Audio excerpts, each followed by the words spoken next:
Hallelujah. मसीह यीशु में आप सबकी सलामती हो।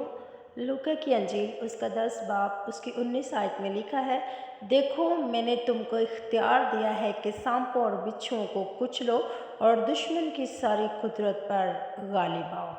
कलाम मुक़द्दस का पढ़ा सुना समझना हम सब के लिए भाई से बरकत हो। आमीन।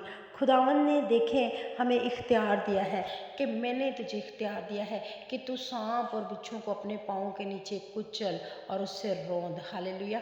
इसलिए हम खुदा के लोग हैं, हम मसीही हैं, हम पावरफुल हैं, हम कोई आम लोग नहीं, हम बहुत अहम लोग हैं। हम मसीह खुदावंद जिंदा रूहानी बाप के बच्चे हैं। सो उसने हमें इख्तियार दिया है कि तुम्हें मैं इख्तियार देता हूँ कि तुम सांप और बिच्छुओं को अपने पाँव के नीचे रौंदो।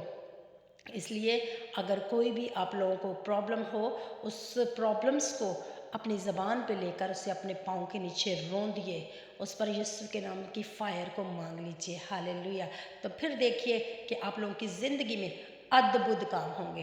हालेलुया। क्योंकि खुदा ने हमें वो इख्तियार दे दिया है जो यीशु मसीह के पास है। Praise the Lord. God bless you. खुदावंद आप सबको बरकत दे। आमीन।